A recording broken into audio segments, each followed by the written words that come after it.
Hello everybody, hope you're having a good afternoon. This is Augusta McDonald. I'm reporting live north of Thompson Falls on Highway 200, where the Western Montana Type 2 Incident Command Team has taken over control of the Highway 200 complex fires, which encompasses 6 different blazes that are burning around Thompson Falls and Plains.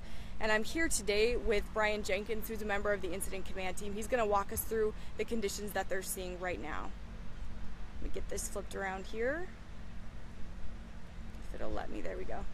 All right, hi Brian. Hi. Why don't you just let us know what's going on up here? Okay, so we'll start down on a Sheep Gap fire down west of Plains. The crew's been making good progress. We opened up an old road along the south end, burned some of that down to the road so we have a good control line. We've been working around the east side around structures, also burning it down to our dozer lines, and have been continue to bring the fire line around, and they're working with machine lines again, opening up a shaded fuel break up into the creek drainage. So we're making good progress on that fire, trying to keep it from moving to the east towards Plains.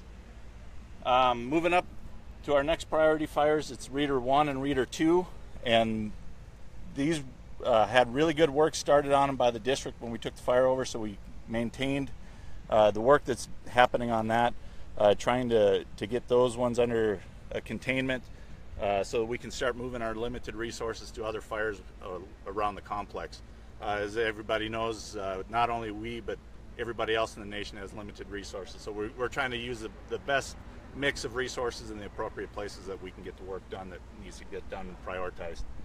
The next fire, the Cub fire, again, we want to keep check the spread of the fire to the east, so we've been opening up some of the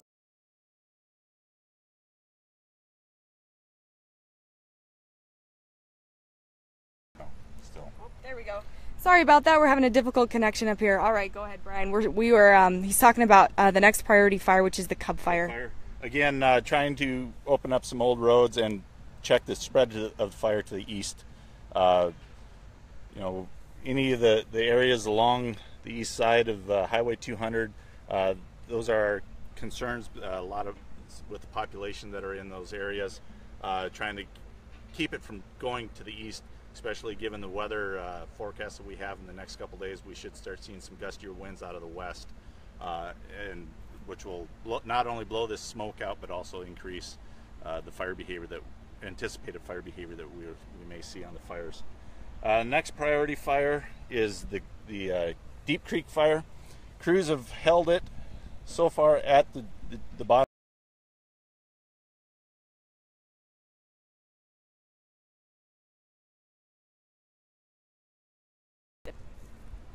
There we go. Hi there, sorry about that. We're trying to keep our connection strong here up at the fire camp. All right, Brian, we are talking about the Deep Creek fire now. Deep Creek fire, again, like I say, we've been putting a shaded fuel break in along the lower toe of the slope. And crews have prepped that with water and are prepared to burn that out. But so far the fire is just backing down the slope, and we're letting it come down to us without any difficulties at this point in time. There was some concern with the lookout that was up on top, but that did survive the initial push. Both the lookout and the repeater site that were up there, they are confirmed to still be there. Also, the crews are working along the backside in Graves Creek, doing some protection on wooden bridges along that drainage, wrapping them and putting sprinklers up. Our last fire that we're managing is the Miller Creek fire.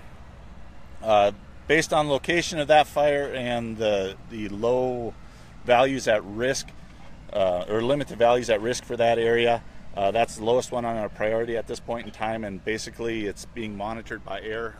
Again, due to the lack of resources that we have, we're flying that when we can fly. Last couple days we've been unable to fly due to the smoke cover, but we're watching that. We get an IR or infrared flight every night, so we can monitor how large or how that's growing, and so far it's just kind of been sitting there and not growing much at all. So, do you want to talk a little bit about what these purple fires are here? The purple fires are fires that the districts still are managing. Their initial attack fires are all fairly small, so those are the ones that the the districts on both the Kootenai and the Lolo National Forest are managing.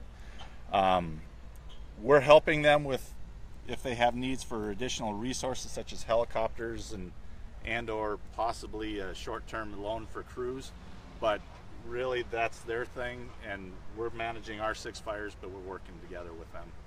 And like I say again, some of those are in containment, some of them are out, and some of them they're still working. All right, thank you, Brian. Again, let's take a little bit closer look at the acreage of these fires here. Let's just go down this list. This is as of September 5th. So we're seeing Cub Creek just over 2,600, almost 2,700. Deep Creek at 4,090. Miller Creek at 456. Reeder and Reeder 2 about 150 altogether, and Sheep Gap almost to 9,000 acres. Let's have a look again at where exactly we're at. So the Highway 2 complex fires have formed around Thompson Falls and Plains. So you can see several are north of Thompson Falls up Highway 200 there. And then again we have Plains, which is kind of the start of the fire area, where the Sheep Gap fire, which is a fire of primary concern, which started a couple weeks ago.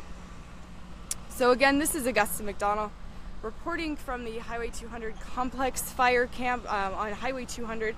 If you need to come down, stop by the information center here on Highway 200. It's about 8 to 10 miles north of Thompson Falls, and they have information officers here to answer your questions if you have any questions. So again, if you're watching through this video for a second time, just go through slowly. We lost connection a couple times, but we did make it to the end through all of the fires on this list. Again, I'm Augusta McDonald reporting live for MTN News, and we're going to keep you